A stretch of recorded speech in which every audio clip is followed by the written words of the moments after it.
কিয়ামতের আগে সবচেয়ে বিপজ্জনক ফিতনা।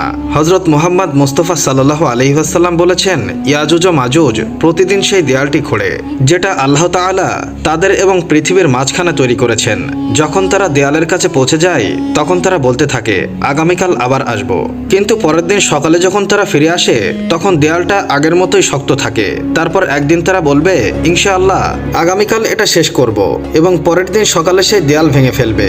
যখন তারা দেয়াল ভেঙে পৃথিবীতে প্রবেশ করবে তাদের সংখ্যা এত বেশি হবে যে তারা পুরো নদী গিলে ফেলবে। তারা প্রতিটি পাহাড় ও উপত্যকা চূর্ণ বিচূর্ণ করে ফেলবে। পৃথিবী ফিতনায় কেঁপে উঠবে, মানুষ চিৎকার করবে এবং দৌড়াবে, কিন্তু তারা কোনো আশ্রয় পাবে না। তারপর আল্লাহ তাআলা হযরত ঈসা ইবনে মারিয়াম আলাইহিসসালামকে প্রেরণ করবেন। হযরত ঈসা আলাইহিসসালাম আল্লাহর কাছে প্রার্থনা করবেন এবং তারপর আল্লাহ তাআলা ইয়াজুজ মাজুজের উপর একটি বিশেষ পোকা পাঠাবেন। সে তাদের দেহে প্রবেশ করবে এবং তাদের সকলকে ধ্বংস করবে। যখন এই ধরনের ফিতনা সমগ্র বিশ্বকে নাড়া দেবে তখন কেবল একটি জিনিসই এটিকে রক্ষা করবে, হযরত মুহাম্মদ মুস্তাফা সাল্লাল্লাহু আলাইহি ওয়াসাল্লামের জীবন, আল্লাহর প্রতি প্রকৃত বিশ্বাস এবং অন্তর থেকে প্রার্থনা।